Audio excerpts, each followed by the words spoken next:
Revolutionary greetings to fellow Southern Cameroonians across the globe. This is Tabyenang Etchu, your Secretary of State for Economy and Finance. I come to you this evening under a lot of pain and difficulty to even do this presentation. It hardens my mind and my heart that I have to do this. It is unfortunate that we have come to this situation where we are compelled to present the information necessary to provide clarity to our people on some of the very vexing questions and happenings in this revolution. So permit me, before I get into the nitty-gritty of this conversation this evening, to extend my heartfelt condolences to all our compatriots on ground zero and ground one who have lost their loved ones during this revolution.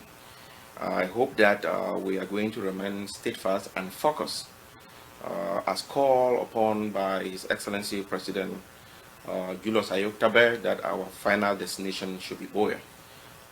It is either independence or resistance for forever. I know a lot of people are going to try to find out exactly why have I decided to speak at this time. I think that in every institution there is a need for discipline, and it is proper for you to adhere to the ethos of that institution. I have been silent not because I could not go out there on social media like others as an activist to talk on some of the issues that have been floating around the various social media platforms. I strongly believe that there are people who came into this struggle like myself, whose only dedication was to see us get to Boya. I hardly listen to a lot of these vituperations on various social media platforms and the various critics, the personal attacks, the smear, the sabotage, because I do believe that there is nothing that somebody is going to do to me in this struggle that La Republique has not done to our people for the past 59 years and counting.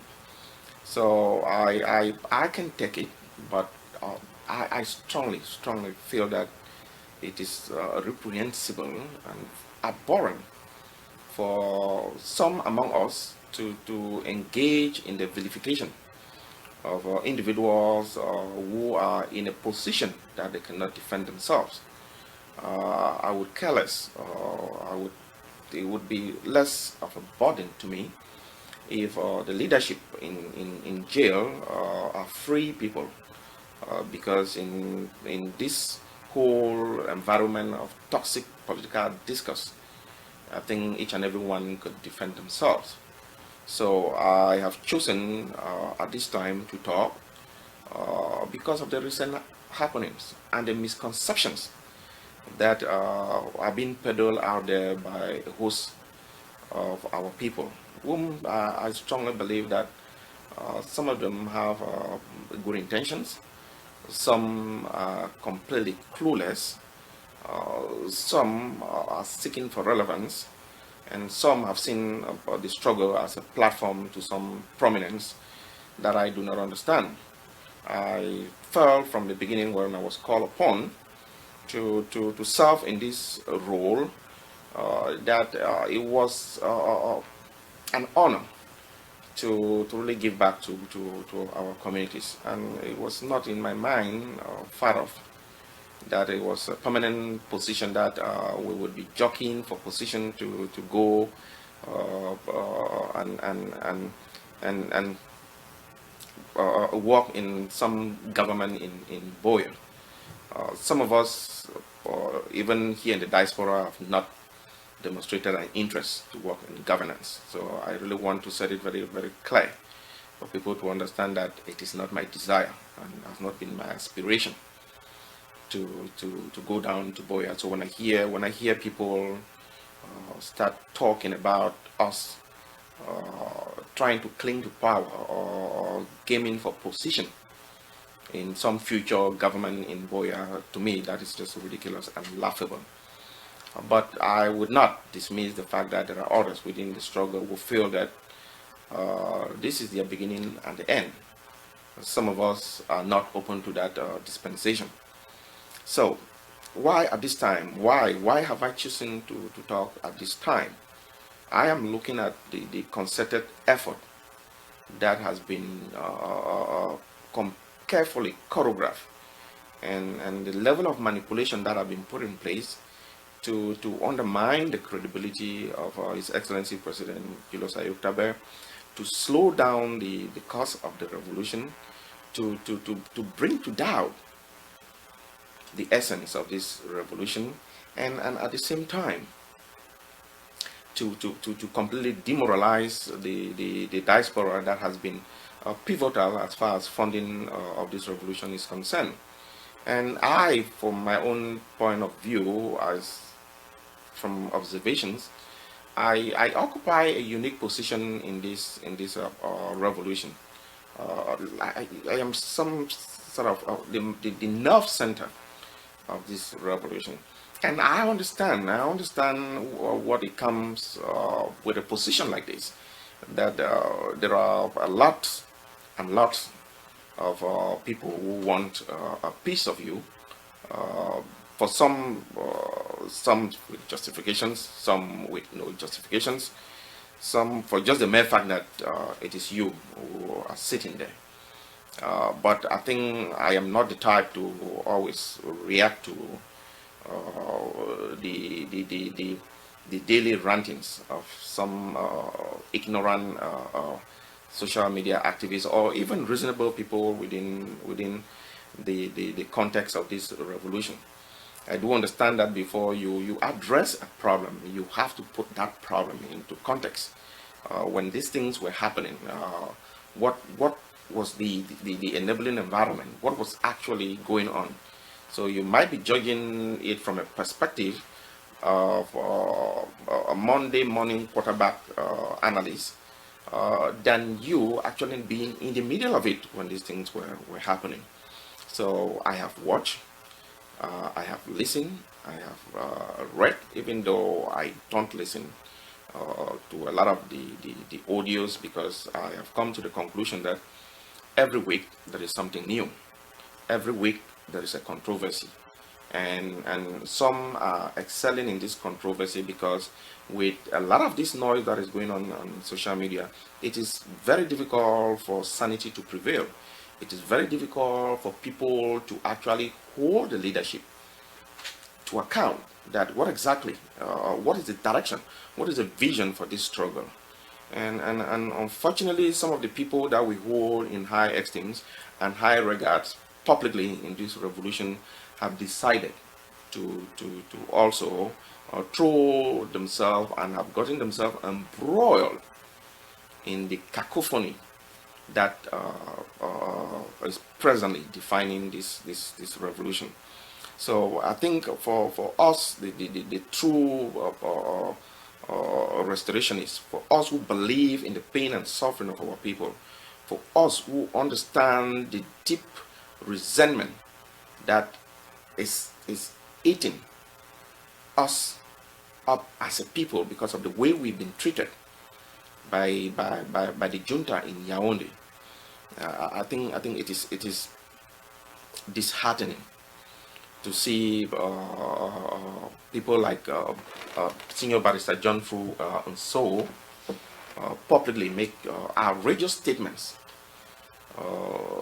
with no justifications, and then has the audacity to demand somebody who is in a position that cannot defend themselves to come out and tell the people why he is engaging in some make-up encounters with people behind bars, and to go publicly and declare that he, Barrister So, has been working pro bono, to me is a little bit stretch of the of imagination, and there is no truth to that.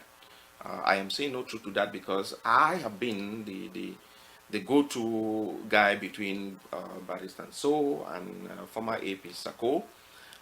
From the time Barrister So was recruited by another senior comrade, senior barrister Mbeshia.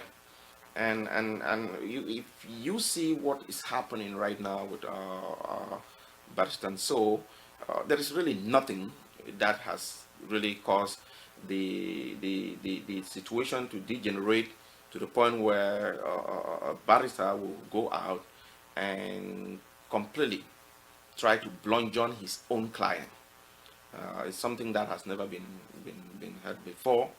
And the question you're going to ask is, what was the end game about this attack on Siseko Julius Ayuktabe and some of the other leadership in jail? I personally believe that the only thing that binds our leaders in jail is the solidarity that they have developed during this time that they have been held from Nigeria to the dungeons of La Republic. And that is the bond that holds them together as the core brain behind this revolution. And to see any of us out here try to take the dirty political games that are being played out here to try to divide them by insisting that this one is compromised. I am not saying all of them are compromised, and I am talking to Deacon Tazan, and I'm not talking to this individual. It is mind-boggling, and it is sickening, and it's something that we as a community need to completely chastise. We need to deplore what is going on with the strength that we can muster as a people. So I decided to really identify these areas that I was going to talk about this evening and provide some clarity with substantiated evidence. I will be providing screenshots, slides, and the information that will be needed to tie the loose ends. I am not in any way trying to engage in any vilification or trying to smear the character or the personal integrity of any of these three gentlemen. As a matter of fact, as a junior brother to them, I also deserve, or they deserve, the respect that is coming from me. So, Barrister John Fro Nso, I think all started when Barrister Beshia brought him on board, but it was not even a month into Barrister Barrister Timothy Beshia bringing him on board that they fell out, and they fell out because of money. I think it got so bad that Barrister Timothy Beshia attacked him and told him that he is a scam, that he is trying to scam the interim government of the hard-earned money of Amazonians. I think Barrister John Funso in return told Barrister Mbeshia that that he is not a lawyer, he's a nurse in the USA, which was a little bit really funny. But I for one step in and try to say, all right, I'm going to be the go-between guy between both Barrister John Funso, Barrister Beshia, and the former AIP Dr. Samuel Sako. So moving from there, all the communications that came from Barrister John Funso to Dr. Sako came through me. So I have all of that those communications. All the dealings with Barrister So went through me. So the very first time that I met with Barrister So is when he flew over to the United States. I think that was in October of 2018. In that, I think he demanded that they needed $5,000 and he wanted the money cash, as advised by his other colleagues in Cameroon. So I went in and withdrew withdrew $5,000, gave him $4,000, and then said $1,000 was for him for all of the struggle and the good work that he has been doing on behalf of the struggle. I think he traveled to Boston, and I think he brought back $2,000.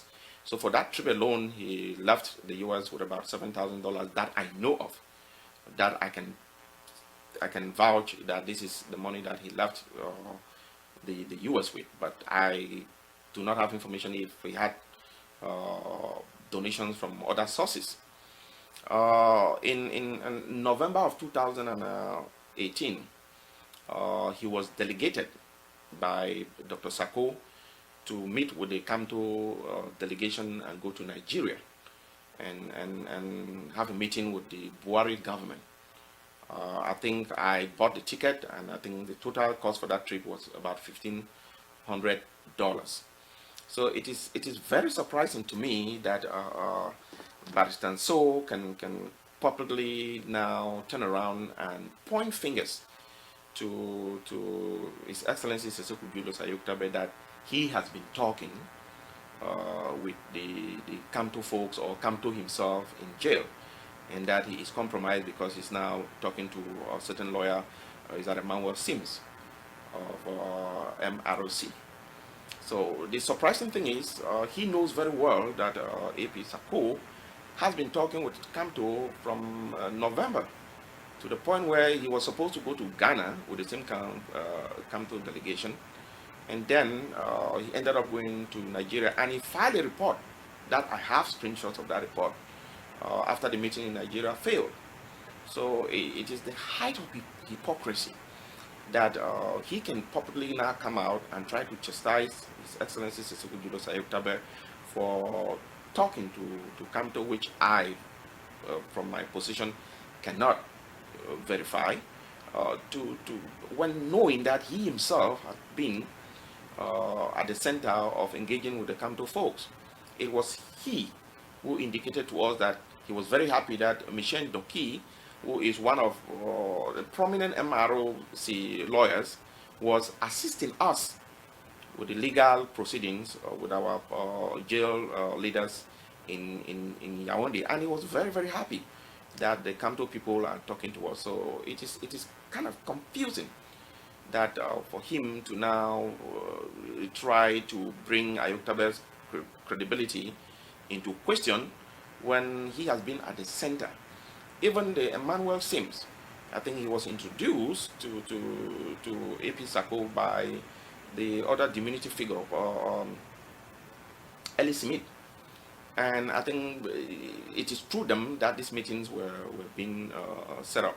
So Ambazonians should not sit back there and listen to complete demagoguery about His Excellency Seseku Ayoktabe meeting with Kamto folks as if there is anything even wrong with meeting with Kamto folks. Kamto is not even the president of the Republic of Cameroon, and if anyone would think that Ayoktabe talking to Kamto signifies that Ayoktabe is a sellout, or whatever decision His Excellency President Seseku is going to make from behind jail is going to compel those of us who are free beings out here, even on ground zero, if that decision does not go to promote the aspirations of the southern Cameroonians for a free homeland, I think then we are really at this time not really ready to be in this revolution. So that November again, when he left the United States and went back to Cameroon, he later on called me around November the 15th that he needed an additional $5,000 to file for the habeas corpus of the 37 other detainees who were picked up in Taraba. That money was again disbursed to him. November 28th, the leadership was supposed to appear in court the very first time in Yaoundé after being transferred to Kondengui. It was a period of excitement. to us, and we were willing to do anything possible to make sure that they deserve a fair trial, a trial with representation or world-class representation. And we're hopeful that the Nigerian delegation was going to come down to Yaoundé. So, Barrister So demanded 200,000 francs each for 35 lawyers who were going to show up for the 2 days. And I think we sent him $11,500. Was close to about 6 million or 6 million something francs, the CFA.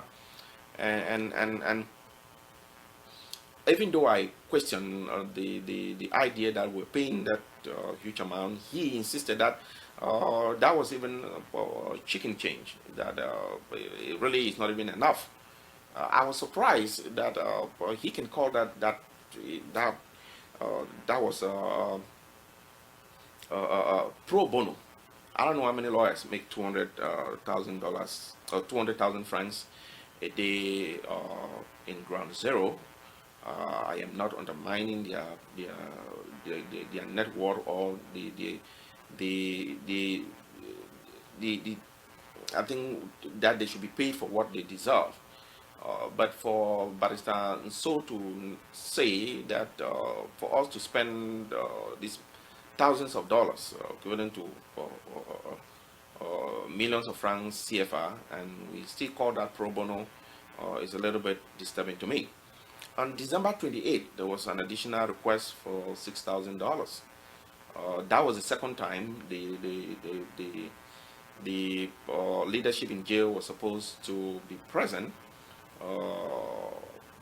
The scheduled court date was supposed to be January the 9th in the military tribunal in Yaoundé.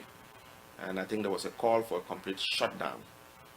We gave him $6,000, and the activists gave him an additional $8,000. So between the month of November and January 2019, we spent a total of about $37,500 that we dispersed to Barrister So. Now, what happened? What happened between Barrister So and Sako Julius Ayuk-Tabe? I would like to really seize this moment to apologize to His Excellency President Sako Julius Ayuk-Tabe for bringing him into this whole complex situation that we now face. I think when I gave So the first $5,000, the second $5,000, and the $11,500, I had complaints from some of the lawyers in Cameroon that they were not being compensated for the little token that we have indicated that we were going to send up to them. So I took the issue up with the senior barrister, and I told him that something is not right. He was so furious and said I should provide the name of and intimidating. He said I should provide the name of the lawyers so that he should remove them from the legal defense team, that he would not accept any instigation or disruption the way he wants to run the proceedings. And it is unacceptable to him that I should even be talking to some of these lawyers. And I said, no, I think what we're trying to do here is to make sure that we have the best representation that our people deserve. And if there are issues with the finances, it is your place as somebody who is as a point person, as a lead defense attorney, to address this situation rather than trying to intimidate the said whistleblower who is indicating that there is something not right with the way the money is being dispensed. So I requested that I needed a proper accounting of how much he has disbursed to the individuals, and he adamantly said that he's not going to do that, that it is insulting for us to sit here in the diaspora and he is running from one hotel to another with police officers chasing him, and we're asking him to give us a proper accounting of the money that we've given to him. And I said, no. He quoted the Cameroonian terrorism law that if there is any link between us with the money that we're giving him, he might be criminally liable within that legal framework. And I said, no, I think our general agreement has been the families are the ones who are sponsoring this trial. So if you can publicly defend the detained leaders, and you can publicly speak about them, I do not see anything wrong for you to give us an accounting of the monies we're giving to you. So it became so bad, and to the point where even Sako was, we did not know what to do. To be very honest, the executive assistants to the AIP Sako, Mr. Sebastian Bariku, actually drafted a letter for us to send to Barrister So that it's unacceptable that we provide him money, and he will refuse to provide us a proper accounting on what was done with the money. So I told him not to do it, that I would have Barrister Shufai, who is the one of the lawyers who is in jail with President Sissoco Julius Ayoktabe, and the president himself, to try to talk to him and sort this out, because myself, AIP Sako, and Sebastian could not bring ourselves to engage him publicly, because we understood the chaos that could have ensued from that public engagement, and it would have been very difficult for our people to reckon with the fact that this individual of high public integrity, of a high public profile, can be a subject of our tussle about money being dispersed to him and the role that is playing with the lawyers on the ground. I had these complaints even with one of the Nigerian lawyers, Honorable Abdul Oro, on his treatment by Barrister So. So that is how I got His Excellency Sissoco Julius Ayoktabe and Barrister Shufai to intervene. And they came in and decided that, okay, we cannot continue to disburse the people hard-earned money without us giving them a proper report on who is receiving this money and why are these individuals receiving the money. So what we're going to do, we're going to appoint a case administrator, that all the funding will be directed to these case administrators, and every lawyer that shows up would have their token and sign up, pick up their little support from that case administrator. I think that is where the problem started.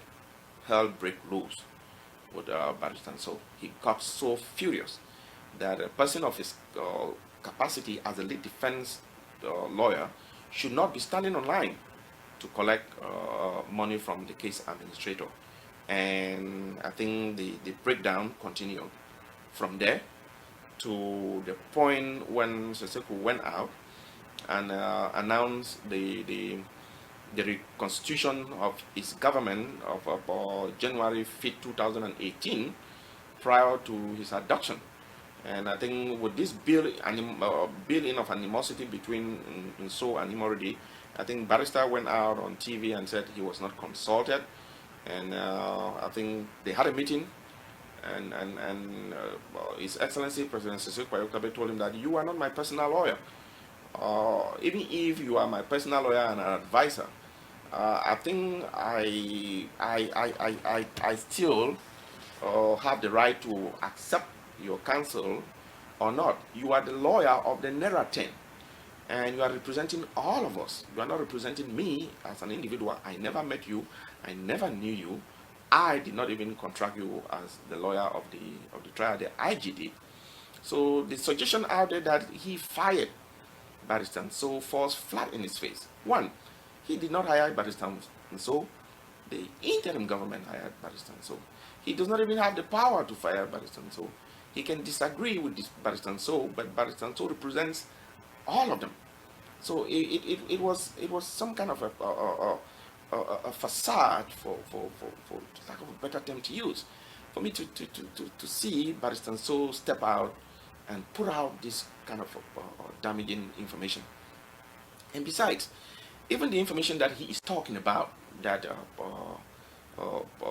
Siseko is compromised because he has evidence, and that evidence is going to stick in his stomach, it is just laughable. Fellow Southern Cameroonians, there are individuals within this struggle that we have to pay close attention. This information that Barrister So, Chris Anu, former AIP Sako have been peddling out there and has manipulated a lot of our folks, even within the interim, his present defunct interim government. I was there. I see a lot of people complaining, oh, there are 73 people in the government. It doesn't matter. To me, it doesn't matter, because I know majority of them will be doing nothing just to fill in the positions to satisfy people that have been clapping for him, people who believe that maybe belonging to a government position in a virtual government is really, really very, very important. This information about him being compromised came from Ellie Smith. Ellie Smith is the one who said Siseko is talking to Emmanuel, the lawyer of Barrister, His Excellency President Siseko Julius Ayoktabe, and there were false claim that a check has been written in the amount of 500 million to be disbursed by a third party to His Excellency Siseko Julius Ayoktabe, and once this check was delivered by the Treasury, then Siseko was going to come out and call for a ceasefire. I mean, it is beyond the realm of possibility that the incompetent fellows in Yaoundé would be that dumb to say they are going to bribe somebody and they will leave a trail by writing a check from their treasury, which means somebody had actually prepared the paperwork, submitted the information to the treasury, and they were going to write a check to Siseko Julius Ayoktabe. And then come to find out that that information was bogus. AIP Sako knows that Ellie Smith himself had recounted on that information that there was no check written, that Siseko is not compromised, that the information was flimsy. I think even Ellie Smith has indicated that Barrister John Funso was childish to even go out with that information when they have not received any additional proof that this actually happened. So you can see the level of interest on what is going on. Now Barrister So knows about what happened, AIP Sako knows what happened, but they cannot bring themselves to tell the people the truth that this is what is transpired. It is sad. It is really sad that we've come to this point. So that is the situation with Barrister So. It's about the money, and it's about his frustration that he was not getting his way. So Siseko did not even, in the first place, he disliked even getting involved until we had to plead with him, because that was our last resort. That was the only person, because we determined with Sako himself that the only person that would bring him to order was President Siseko Julius Ayoktabe and the lawyers in Kunigi, because they are the clients, and that is what we did. For anybody to suggest anything contrary to that, that lie would fall flat in his face. So this is what happened with Barrister So. So we have to put these things into perspective. Why did this happen? How it happened? And what are the consequences? So I would leave you people to make a judgment by yourselves. It is not my place. I will present the facts. I'm going to present all the records of what I have provided as far as Barrister So is concerned. Now, the next gentleman is Chairman Kometa, who has been an old hand in this struggle. We were personally, like I said, I became like one of his advisors, somebody who speaks to him, and I've always advised him please, you have to understand that with the leadership in jail and the situation that is happening right now, you have a unique position to always try to be in a neutral position where you can seek for compromise and try to bridge the gap within the various opinions and the differences within the interim government as a whole. But I am saddened to say not only am I disappointed with the role that he has played with the present imbroglio that has characterized the recent ongoings within the struggle, but he is the pivotal figure.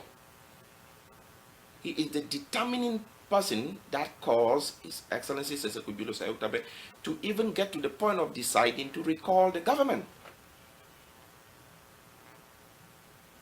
I mean, even before we had access to the leadership in jail, as early as April of last year, Chairman Kometa called a meeting into his house with AIP Sako, Sebastian Bariku, Seseko Ebini, and myself, that he was disenchanted and disappointed with what Sako was doing, and that we needed to talk. I think Seseko Ebini on that day felt really shocked, because to him, myself and Chairman Kometa, who were in Morris with him and now in the IG structure, he started feeling that we were appointed, and we somehow developed this persona that we are bigger than everyone, the government is bigger than everyone. But he felt the pain that we were going through, that we had a lot of difficulties. That meeting alone, summoned by Kometa against Sako, really was the beginning of my problem with AIP Sako. I think in that meeting, that is where he made it very clear that his target was the complete evisceration of any real power coming from South Africa. I think he went up to the point of making it clear that his spirit is telling him that he should stay away from Comrade Milan Atam and anybody associated with Milan Atam. I think that is when you started seeing the cleaning house of anything to do with South Africa, because the spirit of AIP Sako told him that I do not want you to have anything associated with Milan Atam. So Milton has to go. That is when we started having the problem with him concerning the appointment of the director of my trip to Boyer, that I'm going to talk subsequently. And in that meeting, he made some really stunning pronouncements that, hey, even the director of my trip to Boyer, to him, that was his cash cow. She was there as long as she's bringing him the money, he feels comfortable with her. Not because the role she was playing, or as an individual, if as an individual she would have been gone, but so long as the Jews keep coming in from what she is doing, she would use her in that role. And these things are not being said because I intend to really try to undermine him. No, these things were said in the presence of these individuals. So we left that meeting hoping that we had made some strides to try to redirect him. I think in that meeting there was a concern with his appointment of Dr. Santos as a spokesperson, because there was a lot of outcry about his performance or something like that. I know personally he told me he appointed Santos as a counterweight to Secretary Chris Anu, because Secretary Chris Anu was the only one who actually contested and campaigned to be the interim acting president when the leadership was adopted. And once Sako won the election, he felt that Chris would not be listening to him, so he needed somebody that he can remote control and manipulate at the presidency. So here comes the presidential spokesperson, Santos.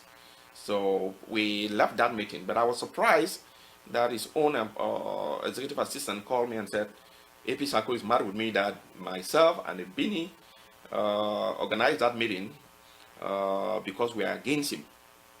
And I was stunned. I had no clue about the meeting. Commenter called me about the meeting. So this goes back, I think a couple of months later, we had a second meeting at Commenter's place about Sako. And I think in that meeting, that is when the decision to move Dr. Santos from the Undersecretary of Health to the secretary in charge of a relationship with the Restoration Council.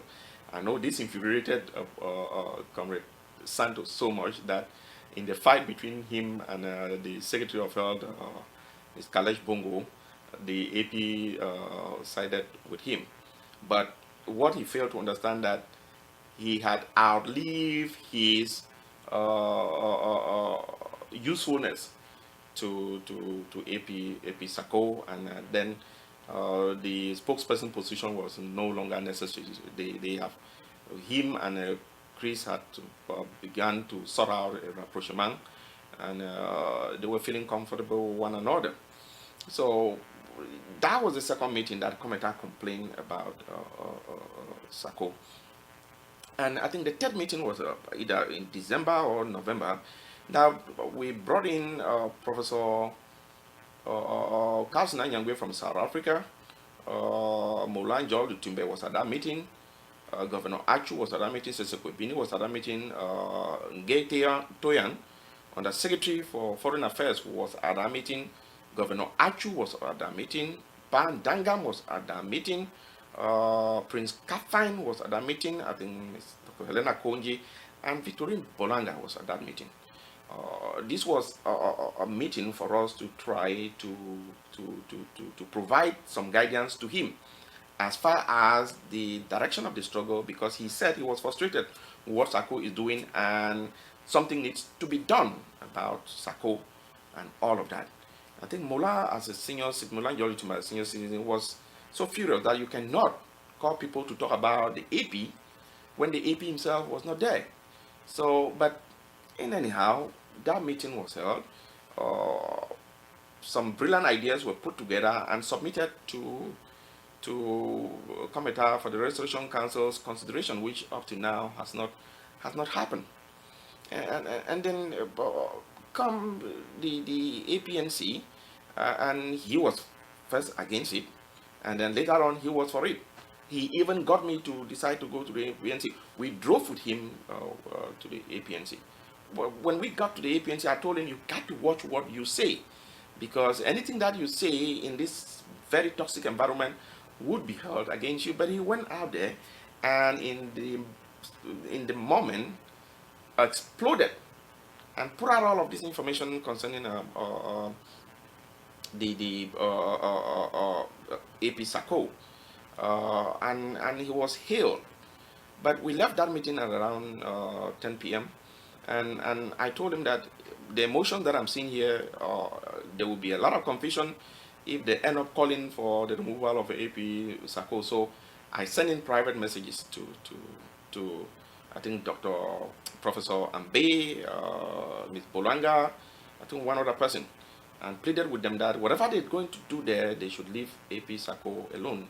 Not because they don't have a right to what they're doing, but I just found that throwing that whole thing in the mix of it by calling for his removal is just going to ignite a lot of the unnecessary bickering that we have now in this struggle. So we left and came back, and there was this outcry. Chris went and attacked me, and we agreed that I was going to present at the Restoration Council. But besides all of that, what really stands out is when immediately we got access to the leadership in jail, Chairman Commenter speaks to the president nearly on a daily basis. And the consistent and persistent message is Sako is a problem. Sako has to go. The only reason that Sako is still there is because we have not found somebody to replace him. To the point, even when Sako made the 73 man or 76 man cabinet appointment, he told Seko that they are not going to vet that cabinet. Is not going to fly. It is so big, and somebody like Ellard, who had used profanity against Comrade Christoph Messner, does not deserve to be in the cabinet. And I think he went and pointed out that, listen, not even all the counties are represented. I personally told him that I do not have a problem with it if it is going to move Amazonian forward. I think it's something that he should consider. He said, no, it is not going to happen. So that document itself was leaked to Seko. It was leaked to me. He gave it to me and said he could not download it on his phone. He said, come over. I went to his place. He said, let me save it. I saved it on his phone. He said, send it to Seko. I sent a copy to Seko. Even the audit report, he is the one who gave me a copy and sent a copy to Seko. And then you see that he had built up Seko to the point where Seko was very confident that the Restoration Council was in a tight position with the situation with Sako, and something needed to be done. Even the day that Seko was going to make that pronouncement, the first Saturday, he was in conversation with a commentator, but he already knew what he was doing. He kept just trying to avoid both Seko and myself. So, and then it turns out that all this while that he has been pretending to be attacking Sako back and forth, he was really, I don't know up to this moment whether it was a true representation of himself or it was just circumstances that got him to do all what he is doing. So the idea that is being circulated out there that there is a certain South African cabal that had gotten Seko Ayoktabe to recall the government is not true. I will tell you with facts that he relied on Chairman Elvis Kometa's persistence that Sako had to go. Personally, I advised him against that decision. I said, because just like I did during the APNs, I told that, Mr. President, this decision at this time might be an issue because there will be a lot of noise. Before you realize it, people will not even understand where you're coming from. But with the information that he had and with the persistence of Chairman Kometa, he was in a better position to make that decision. And as a leader, when a decision is made, it is your right to follow that decision. So with the turnout of events, I think I can now apologize to him that I think it was right to make that call to reconstitute the cabinet, even though in the beginning I felt a little bit jittery about the outcome. But you should see the role that Kometa played in getting him to make this decision. And I am not going to mince my word. The president knows that Kometa stab him in the back, stab him in the front, stab him on the side, because it's unacceptable for you to get somebody to think that this is the situation when you know that you were playing double-edged sword. That even right up to February during the president's outreach, when he initially talked to us, that he wanted to reconcile the various factions within the IG, Kometa had written a letter stripping him of authority without even telling him, and had been pretending from February to the moment that we're having this crisis. That is very sickening. Sickening, Chairman Kometa, that you could play this role. And then we are looking for people to blame left and right. We are looking, and then he had the audacity to still tell me that Seko cannot allow the South African people to dictate for this revolution. Even up to this moment that he knows the cardinal role that he played in getting this guy to recall this government. Are you still pointing fingers at South Africa? You cannot deflect the role you played in this whole mess. So it came down even to me personally with the audit report. I was having all this attack, and I said, okay, let me come and do a presentation to the Restoration Council. Up to this day, that has not happened. When the audit report came out and he leaked that to me. I thank him for that, because Sako did not even know that he had leaked the report to me. Sako presented the report 2 days after to me and said he just had the report, but he had no clue. And those are the type of lies that I detest, that Chairman Kometa had presented the report to me. So I took the report, I read the report, and I told him that this report was not properly done. We need to get an external audit. I will respond to the audit and send it to you and the Restoration Council that this was a direct target on me. And this guy had even made an audio after the audit, and I played the audio to him, and he said there is no way he's going to accept any result from any audit from this guy, given what he has listened in the audio. So to cut the whole long story short, I presented to him my response to the audit.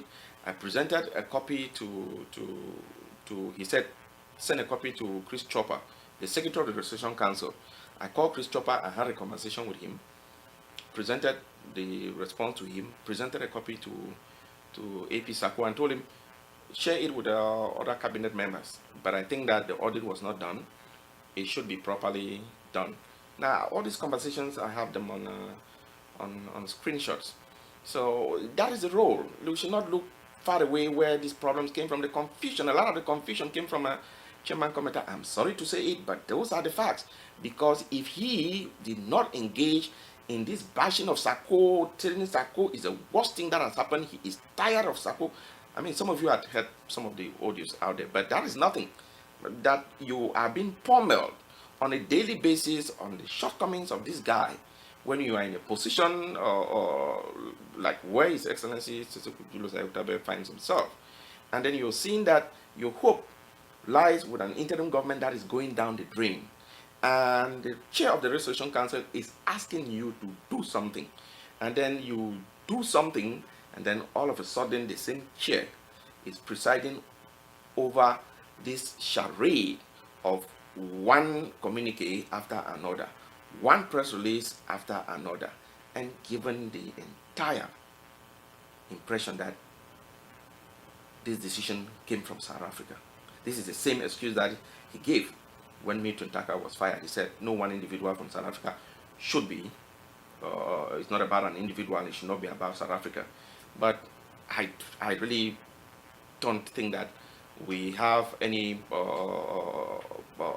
reason to start questioning the commitment of any segment of our population, of our communities engaged in this struggle. So I do not have a bone to pick with the South African people if they're doing what is right for the struggle. I do not have a bone to pick with people on ground zero, neither people on ground one, and neither people in Europe or people in the US and Canada, I think, or even Asia. I think it is only our collective will, our collective desire to succeed that is going to win this struggle for us. So I think our people should understand the role that Chairman Kometa has played in this whole situation that we face right now. Now I'll go to my so-called former boss, Dr. Samuel Sako.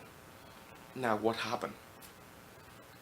What happened from the time that he was elected? A lot of people have made all of these stories out here that he abandoned his job and sacrificed for the Ambazonian people. No, he came in at a time when nobody wanted the position. It is pernicious and strenuously painful to listen to the level of ignorance and to the level of distortions of our people. How could somebody run an election with 4 people and then he still has the temerity to tell people out there that he was the only one available to accept this responsibility? That is far from the truth. That is completely outrageous. And you have a situation where they said, oh, he abandoned his job and all of that. No, AIP Sako was not working. I mean, the decision to elect him as a chair should not be based on whether he was working or not. But if this information was known, then you know you are getting somebody in a position where he might be depending on the revolution for subsistence. So he was elected. I'm not going to say he was not overwhelmingly. And immediately he was elected, then began the process of consolidation. Because the whole idea was, since we had no information on the whereabouts of the leadership, he knew in his subconsciousness that he is the new sheriff in town. I stood there with him and even challenged the people who tried to undermine his authority. I was the one who walked to even present him publicly. I did all the planning because I felt that we needed continuity, even though I disagree with the process. Even though initially I said we should maintain the trial, there was no need to get a face, because I knew that subsequently, given human nature, power corrupts. Somebody can step in there and we're going to be in big trouble when the time comes that the leadership is re-emerges. And this is what we're facing today. This is exactly what we're facing today. So the first thing he did was, all right, Milan has to go. Launch the investigation. I questioned the investigation, as I said before, because I said we do not have the instruments of enforceability. Even if you come up with any findings, there is nothing you're going to do. It's just going to create a lot of the infighting that we see up to this moment. But I think there was a grand design behind that whole thing, because you ended up with an investigation that him alone was privy to the investigator and they find it. I have left the government today, or left that defunct structure of his, and I have not seen that report. I don't think that any cabinet member has seen that report. But it was designed to alienate certain individuals that he felt were potential competitors as far as the face of this struggle was concerned. Dr. Chuayaba was one of them. Ebenezer Akwanga was one of them now, even though now he's married to Ebenezer Akwanga, Dr. Ebenezer Akwanga, and they seem to be in love. Milan was one of them. And so the results of the investigations came out, and you had this communique that he sent out. I think I will have proof of that all of these individuals have been excluded from ever doing anything with the interim government and the Ambazonian revolution. And then you move up to another point where he decided to say, hey, we are going to ban this group because of some happenings in Milan was gone, South Africa was gone, Ayaba was the only one standing. He had already gotten in bed with Akwanga. Yeah, how would he not get in bed with Akwanga? Because Akwanga is the only leader of the collaboration platform after the meeting in Washington, D.C. that actually took a share of his own money. I think it was about $7,000. And then we have paid Akwanga transportation to South Africa on a numerous occasions. There is documentation to show that. So you can understand the hanging around him now being best buddies with Akwanga. Because even the day that Chris Anu was reading the banning of Sokadev and all the other entities, we were in a restaurant meeting with Akwanga. So you find it suspect that how can we be this dubious? How can we be this manipulative? Up to today, that decision to withdraw or exclude certain individuals until the commission that sat and decided that these individuals should no longer participate with the IG or in the revolution has not been reversed. But ask yourself today, don't you see the same Dr. Sako with these same individuals? Why is it that Milanatam became the problem? That none of them, Mangan became the problem. Even Nalova became the problem, that you cannot talk to them, but you are talking even to Dr. Ojon Congo, that in your own commission you said nobody should have anything to deal with them. That is the manipulation that we see. That is the intrigues that we see. And those intrigues extended to even the closure of SCBC. So many stories have been told. I don't want to get to the detail of it, but the simple truth is, he who controls communication controls power. And they knew that if South Africa was controlling the communication of this interim government, just imagine that now that we are faced with this divided structure, what would have been happening with their communication? So they knew we were going to get to this time, so they had planned for this time. So nobody should think that these things were just falling out of nowhere. Okay, these things are not just falling out of nowhere. So, and then there is a lot that has been said about his mismanagement of my trip to Boya. I am not going to say that he squandered my trip to Boya money. I am not going to say that he ate my trip to Boya money. There is ample evidence where the money went to. It is our responsibility to ask what was done with that money. I indicated that a lot of the money why did I say the money went through the presidency? Now,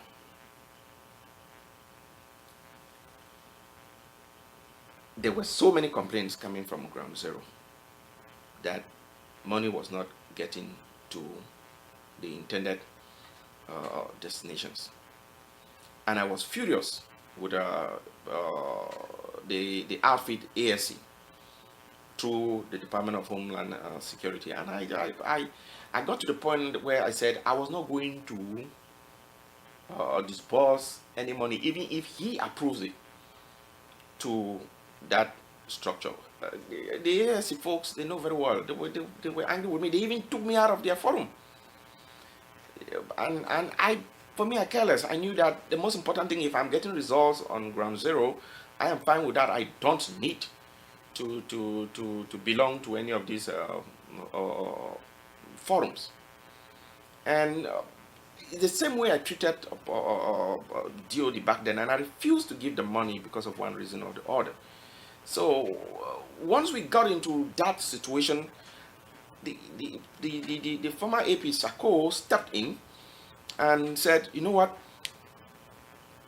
instead of sending the money to the people here in the diaspora, let the money go through my office, and we will now send the money and then inform the commanders here or their representatives here in the diaspora.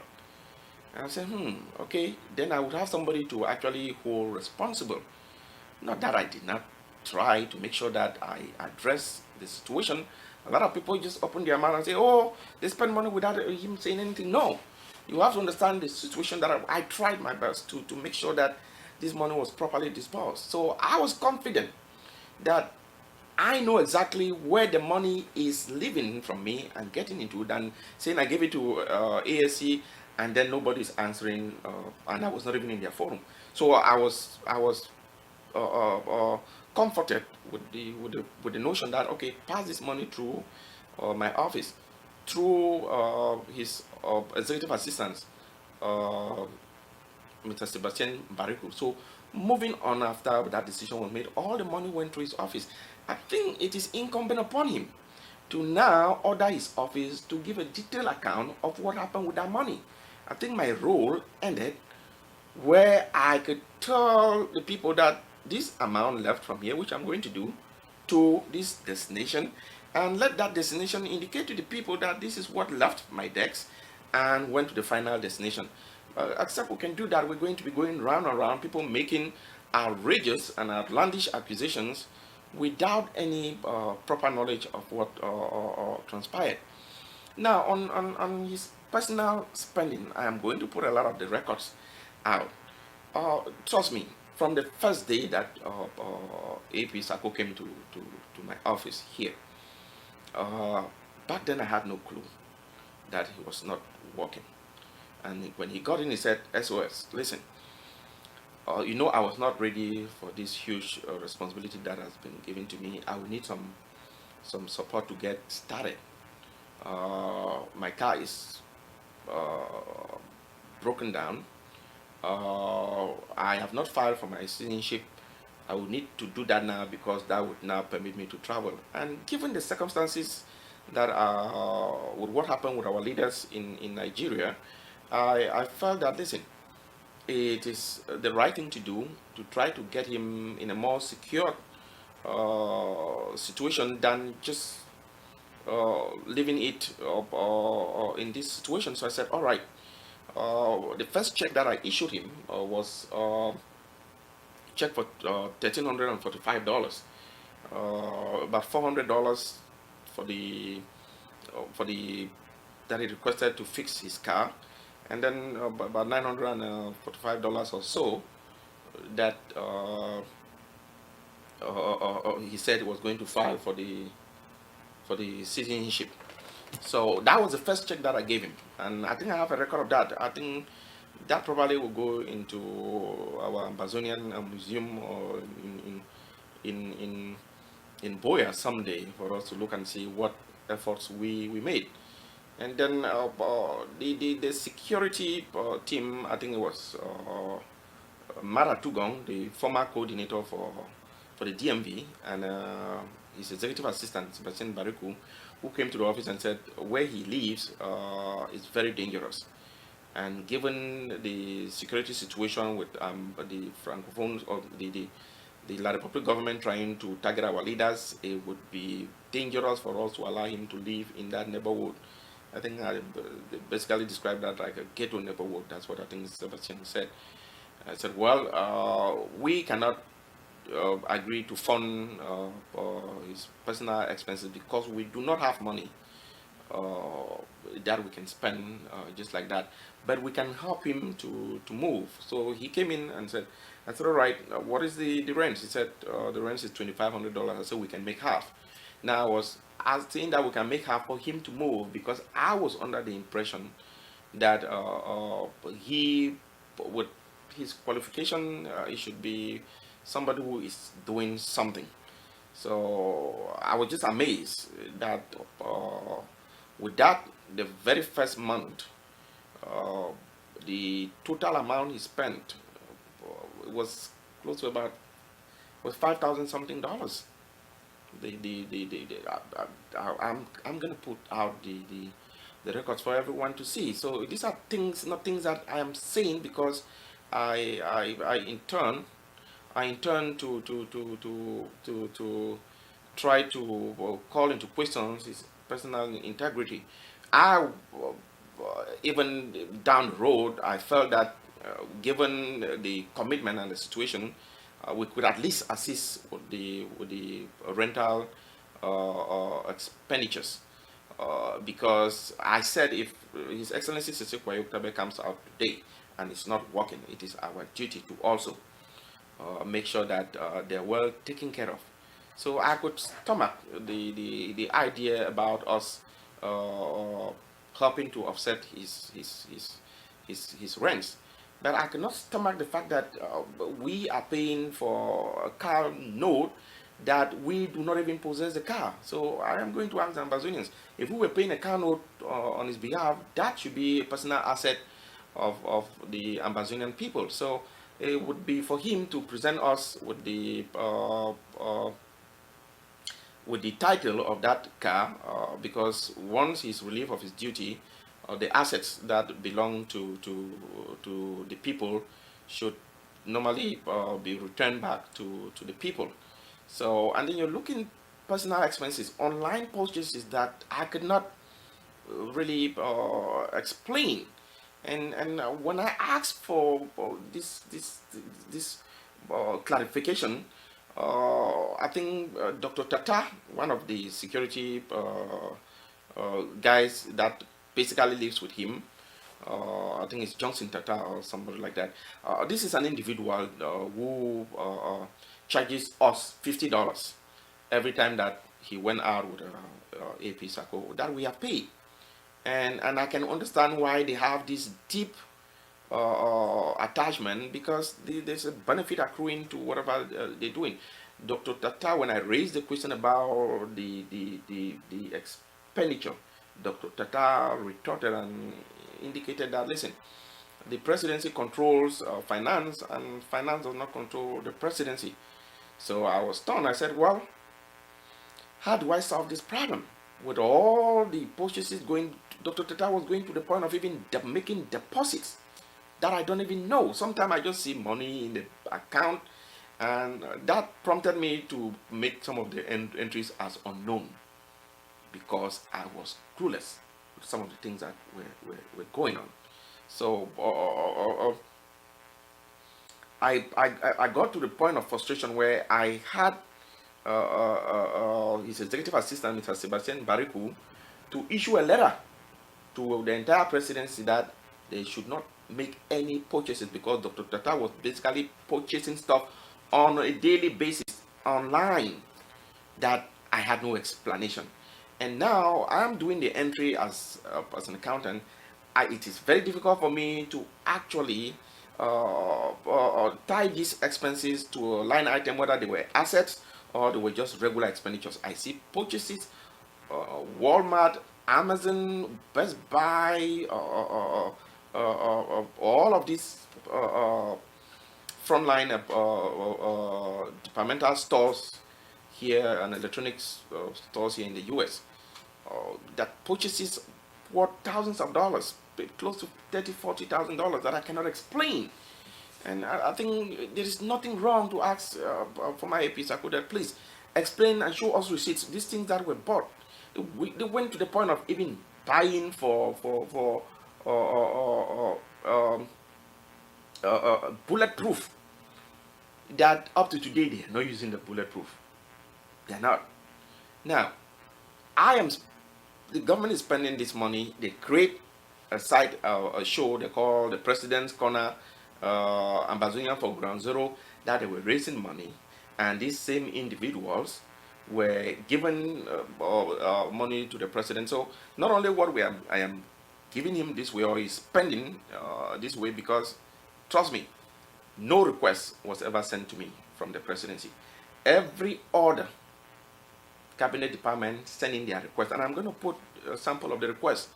And we agreed within the internal policies and procedures that were adopted by the interim government that I can only approve up to $2,000. Anything above $2,000 should be forwarded to the AP or the president for approval.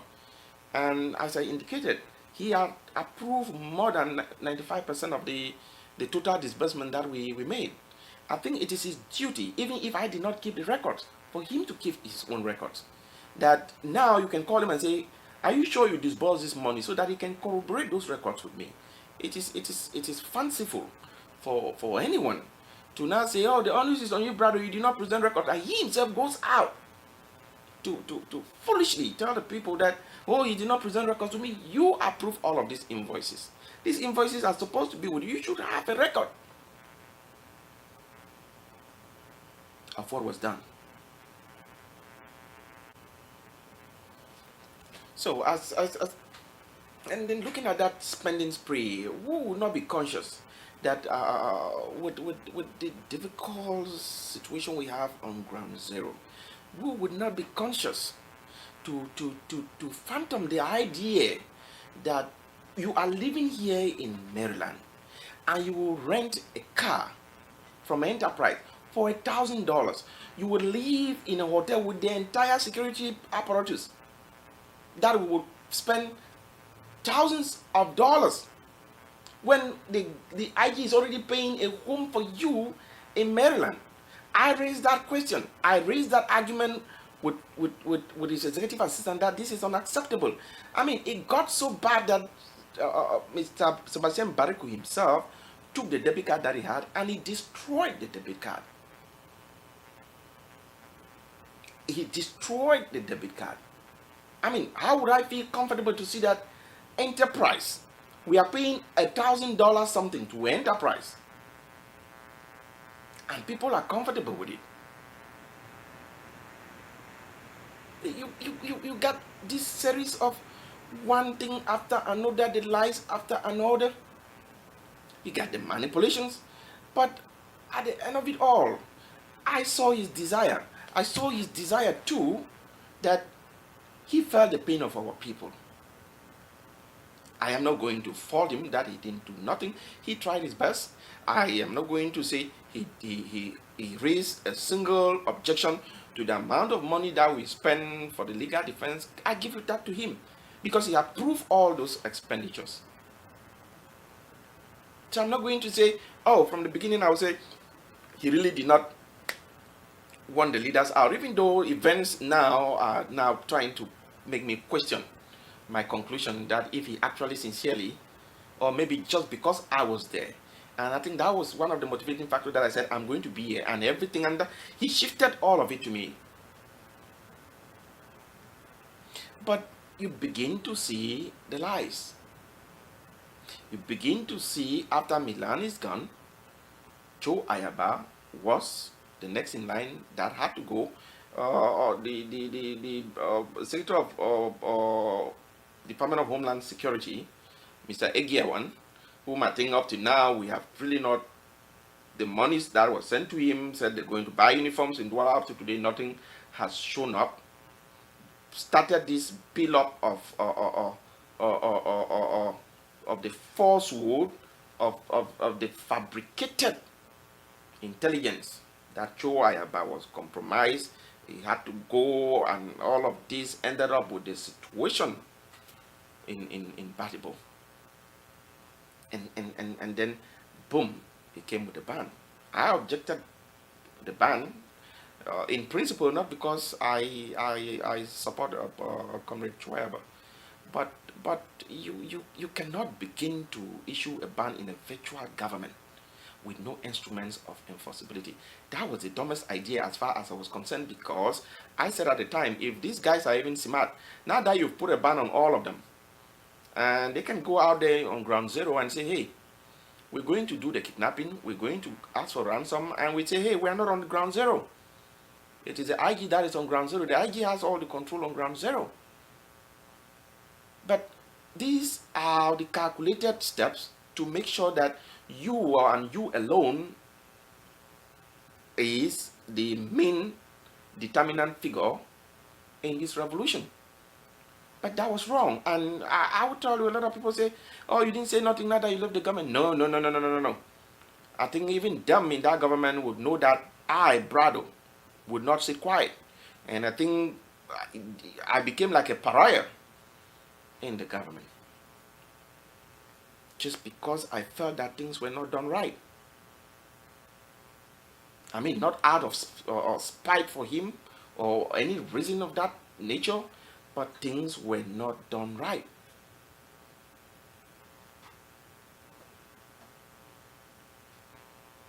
And then once you have a leader, with me working with him and working with Julius Ayoktabe, I have come to the observation that one is a leader who loves delegation and believes in the ability of people to work with less supervision or less involvement. And the other one, AIP Sako, believes that he knows everything. He's Dr. Common Sense. He can do everything. He moves into defense with the AAC and DOD. We got chaos over there. He moved into finance, chaos. He moved into even the collaboration with former Chemlio, Secretary Chemlio. There was chaos. He moved into the legal aspect of this struggle. There was chaos. Even Barrister Mbeshia felt that he was being used. I have him on a screenshot that he was being used by AIP Sako, and Sako thinks that he will use him and dump him. When the AIP Sako walked into Foley Hall and entered into agreement with Foley Hall without even consulting with his own lawyers. The document was sent to Barrister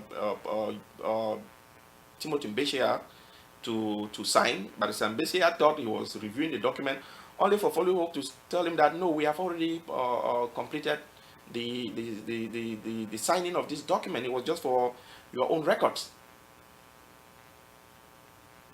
And now we're back with Foley Hall, paying them all this money, and then to the point where they even got us taking us for a ride.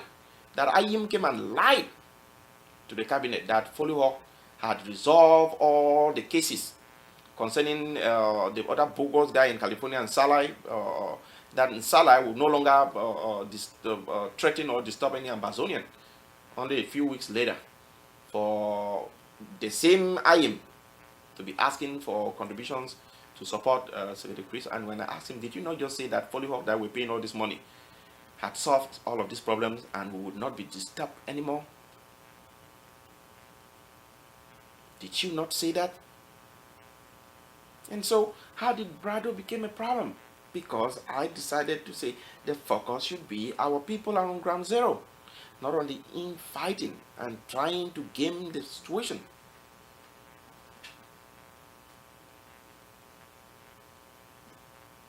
It is proper for our people to see. For former AIP Sako to come out and say, oh, there was a breakdown of communication with the that is just like Trump would say, that's a big fat lie. Because he has been the one who was talking to him almost on a daily basis. I was part of this meeting. I organized the meetings with all the various arms of government here. The day I organized a meeting with him and the cabinet, he came alone. I was so stunned because when he got to that meeting, he indicated to the president that, listen, I've already sent you a lot of the audios. So this will just be a brief review. I sat quiet all over that meeting. And then now the people out here in the cabinet say, oh, Seseko disrespected the cabinet, did not hold a meeting with the cabinet, did not realize that it was AIP Sako who did not give them the opportunity to meet with the cabinet. Even after the president met with the cabinet and told the cabinet about what happened, they still went ahead to lie that he did not do it. Was it a calculated attempt to begin this process where we see right now with the ridiculous show of ignorance of even the proper procedures that Barrister So would have to be ferried from Cameroon to come and explain the process of impeachment, for them to impeach somebody who is in a position that cannot defend themselves. And you have most of these armchair activists, some of these charlatans, commenting on things that they have little or no knowledge, commenting on half-truths and the innuendos, the falsification that has been supplied to them.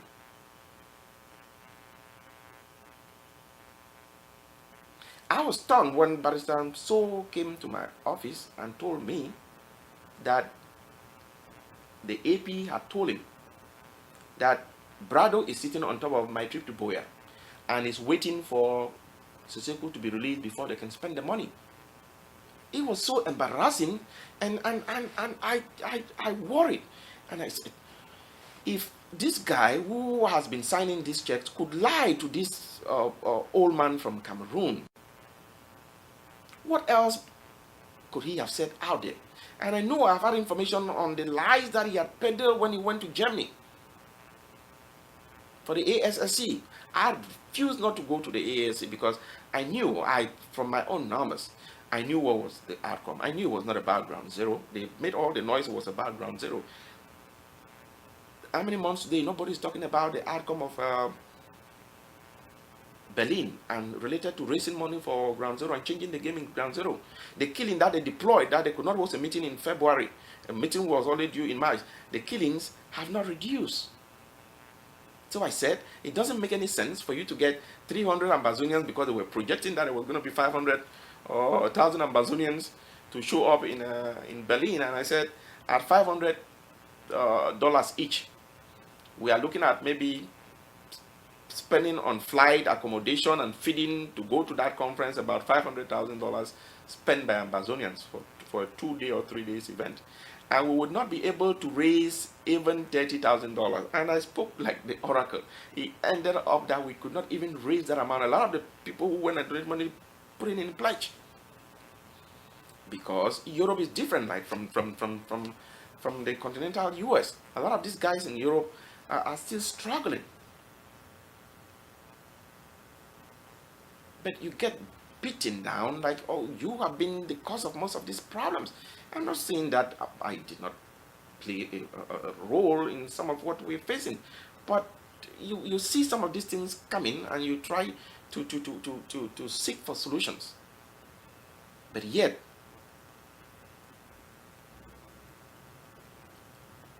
you end up being like somebody who is the troublemaker. So Amazonians could choose whatever they want to do with the now defunct AP. For me personally, everybody can go ahead and begin to do their stuff. It doesn't matter. From just people should stop these smear campaigns. I'm putting this information out. I'm going to put some of the pages and the financial statement for people to see. And contrary to the faulty information that is being circulated out there, that Brado refused this, Brado that, let the facts and the chips fall where they're supposed to fall. If there is anything that I have done wrong, I am open for the people to hold me accountable, but do not try to impugn on my integrity and on my character when you do not have the information. I have always tell people, listen, I am available. Call me if you do not have information. Instead of you basing your arguments on the scanty facts that you have been provided, please call me, and I will provide you with the reliable information that you would deserve.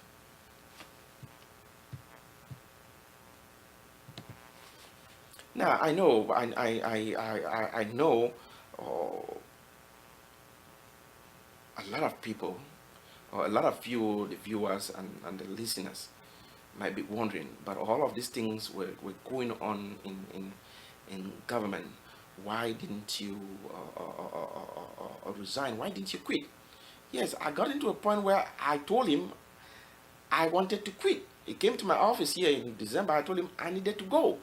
And I told him, just complete the audit and I would go, because I don't see what I'm playing here, because the intrigues from my own department with the people that you're setting up in my department, with the confusion that role that you're playing in causing a lot of the toxic discourse that is ongoing. I don't think I want to operate in this environment.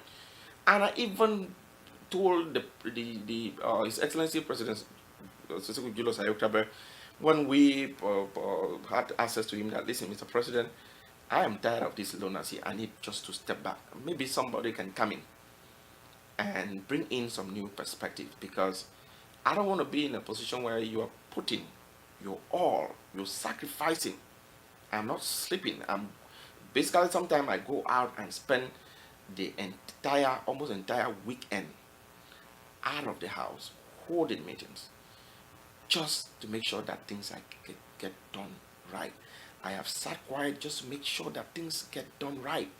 But at a certain point, you get burned out to the point where you want to walk away. But you look back and you say, how would you walk away in the midst of this pain and suffering of our people? How can you abandon those who gave you their trust? Try to fix things before you leave. And that is why, even after Sako reconstituted his government, if the government was not reconstituted, I would have been so happy not to even deal with the situation. And not because I was running away, not to like some people say, he has refused to do the audit. I'm going to talk about the audit. No, that's not true. But at a certain point, you should learn, and that is what we should do. We should encourage in Amazonia. When you feel that you are no longer useful, or you feel that your position has become either controversial or divisive to your role, it is proper for you to take a break. That is the kind of mindset we should encourage in our future nation. So I am going to now move to talk about the audit. All the invoices, the amount of money that was spent, and all of that. I am going to put those screenshots and the slides together for your review. I will be releasing even some of the minutes of the meetings that we had for people to make an informed and educated assessment of what has happened. Now, the infamous or the famous audit I know by now, some of you must have seen the information that is being circulated out there as far as the audit is concerned. Initially, I was accused of refusing to provide uh, uh, the income and asset information to, to permit the auditor complete the general audit, and that prompted, unfortunately, Secretary Chris, who also had very little information on what was going on, to go out and attack me that I am sitting on information, and I was the person doing the collection, the disbursement, and the treasurer at the same time. I think my previous presentation had provided some clarifications on that, and debunked most of the lies that have that were being perpetuated by